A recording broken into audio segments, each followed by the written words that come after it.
ఇప్పుడు 9/11 అటాక్ అంటాం కదా! సెప్టెంబర్ 11థ్‌ని అటాక్ జరిగింది 2001లో. మేమప్పుడు విశాఖపట్నంలో ఉన్నాం.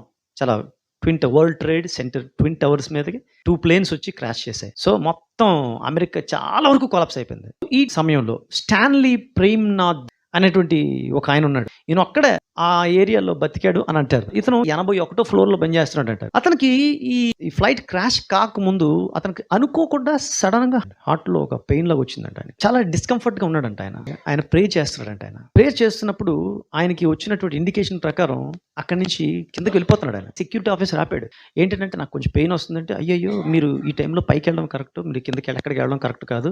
పైన ఉండడమే సేఫ్ అంటే నాకు ఇంటికి వెళ్ళాలనిపిస్తుందని చెప్పేసి దిగుతున్నాడన్నమాట. సో, ఇంత దిగుతున్నాడు ఇంతలోనే ప్లేన్ క్రాష్ అయిపోయిందన్నమాట. ప్లేన్ క్రాష్ అయిన తర్వాత డెబ్లిస్‌లో పడిపోయాడు. అంటే ఆల్మోస్ట్ అందరూ చాలా మంది చనిపోయారు అక్కడ. ఇతనైతే కేకలేస్తున్నాడన్నమాట. ఈయన 83 ఫ్లోర్‌లోనే ఉన్నట్లయితే ఈయన చచ్చిపోయి ఉంటాడు ఖచ్చితంగా. కానీ కిందకొచ్చేసాడట. ఆ డెబ్రిస్‌లో నుంచి కేకలేస్తా ఉంటే అప్పుడు బ్రయన్ క్లార్క్ అనే అతను ఆయన స్వరం విని ఆయన్ని రక్షించాడు. దేవుడు తన బిడ్డలంటే ఎవరు? ఇది మనకి ఎవరికి వాళ్ళకి వ్యక్తిగతమైనటువంటి అనుభవం ఇదంతా. దేవుడు ఎలాగా తనను కనబరుచుకుంటాడో అనేది మన అనుభవం, మన ఆధ్యాత్మికం, మనకి దేవునితో ఉన్నటువంటి సత్సంబంధం అంతే. దీన్ని ఇదిమిత్తంగా చెప్పడానికి అవకాశం లేదు. ఎందుకంటే అక్కడ బతికినోళ్ళందరూ కూడా పుణ్యాత్ములు, చచ్చిపోయిన వాళ్ళందరూ కూడా పాపాత్ములు అని చెప్పడానికి లేదు. లేకపోతే నేను ఒకవేళ బ్రతికాను అనుకోండి, ఒకవేళ నేను బ్రతకడానికి కారణం ఏమై ఉండొచ్చు అని ఒక సాక్ష్యం ఉంటే ఖచ్చితంగా నేను చెప్తాను. నేను ఆ టైంలో పలానా ప్రార్థన చేసుకున్నప్పుడు నాకు దేవుడు ఇలా సహాయం చేశారని చెప్పుకోవడం ఇది నా సాక్ష్యం. అంతవరకు ఆ సాక్ష్య ప్రకారమే ఈయనకి ఏమైందంటే ఈయన బ్రతికాడని. అంటే దేవుడు ఇతను బ్రతికించాడు. మిగతా వాళ్ళు ఎందుకు బ్రతికించలేదు? ఈ క్వశ్చన్స్ అని మనం వేయొద్దు. ఇతను ప్రార్థన చేసుకున్నాడు, మిగతా వాళ్ళు ప్రార్థన చేశారు మనకు తెలియదు. ఆ ప్రాబ్లం వచ్చినప్పుడు ప్రభా నాకేంటి అని ప్రాబ్లం అని ప్రార్థన చేసుకుంటున్నప్పుడు దేవుడు స్వరం వినిపించాడు, అది